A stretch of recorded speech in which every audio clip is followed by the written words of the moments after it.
Estamos en comunicación con nuestro corresponsal desde Perú, Enzo Helguera, porque sucedió un hecho histórico, sobre todo en nuestra América Latina, porque la Corte Suprema peruana prohibió las protestas sociales allí en el país vecino. Enzo, ¿cómo estás? Buenas tardes. Buenas tardes, un gusto saludarte.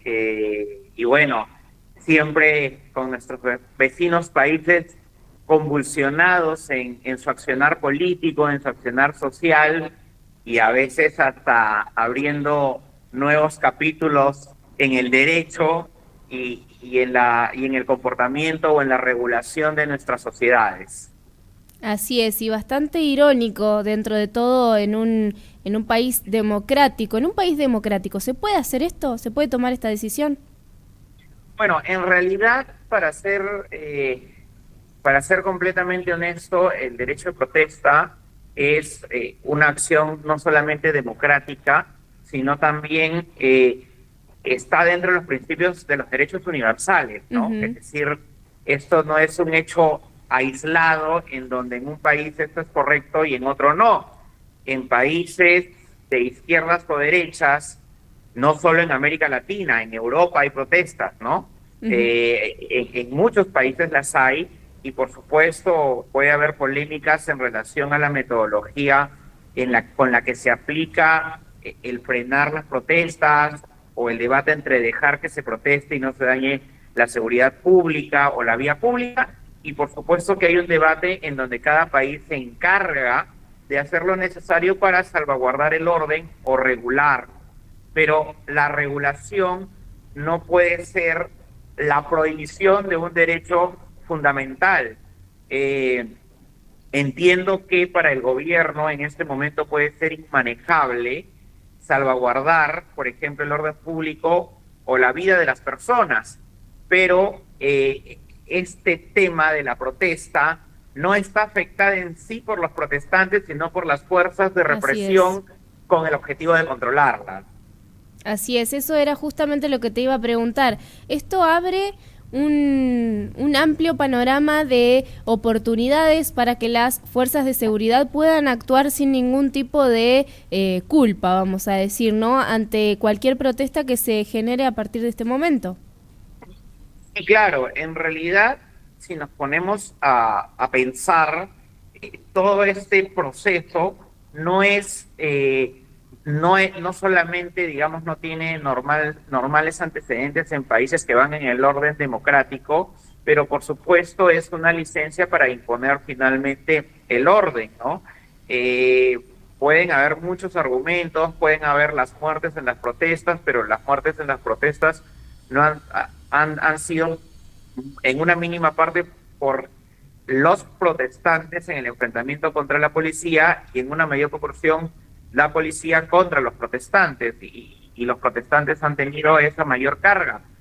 Pero no se puede decir que para proteger la vida yo agarro y restringo los derechos fundamentales, porque entonces para salvaguardar la vida y evitar los accidentes de tránsito, entonces prohíbo el libre tránsito. Claro. Y evidentemente esa no es la lógica de los derechos humanos o de los derechos fundamentales.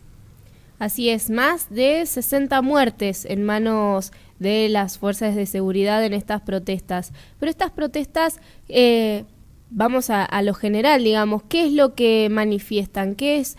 ¿Es una protesta contra la actual presidenta, como vemos en imágenes?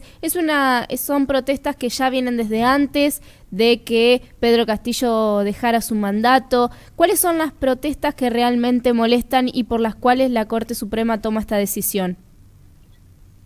Bueno, en realidad, Aldana, el asunto en Perú a nivel de crisis política muchas veces termina siendo no solamente confrontacional, sino también puede terminar siendo inmanejable, en el sentido de que las fuerzas políticas no calculan el efecto del golpe. Cuando hablamos del efecto del golpe o del impacto de las políticas que están desarrollando, estamos hablando de que en este caso ganó la izquierda a la derecha, ¿no? Hablando de aspectos políticos, Ajá. y la derecha acusó de vicios en el proceso y se fue a todas las instancias internacionales, incluso que pudo. Todas las instancias declararon que las elecciones en Perú habían sido incluso ejemplares. Se habló de la Unión Europea, habla hasta del propio Departamento de los Estados Unidos, etcétera. Entonces, cuando esto se da, siempre se cuestionó el proceso y la institucionalidad, sí. Y el peligro de esto, Aldana, es que si nosotros no aprendemos a perder elecciones, lo que hacemos es destruir o petardear a las instituciones, y las instituciones son las columnas vertebrales de la democracia. Claro. ¿Ok?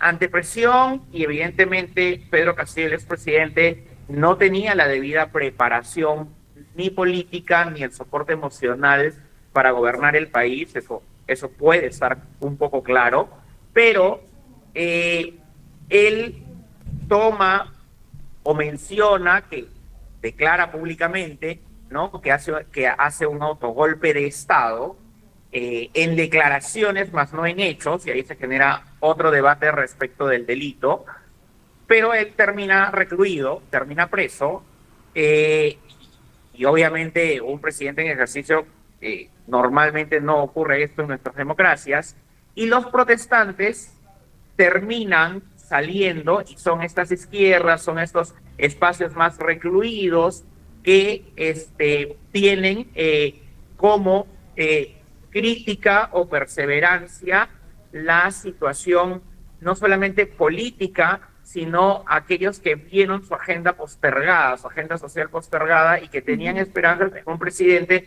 que probablemente sea muy cuestionado, pero que finalmente fue elegido democráticamente y probablemente por la mitad más uno, es decir, fue una mínima diferencia, pero finalmente esas son las reglas de la democracia y se crean para una convivencia. Si no aceptamos esa convivencia, o cuando nos toca perder en democracia, no aceptamos la pérdida, claro, es que este tipo de protestas y este tipo de situaciones finalmente desbordan el control político.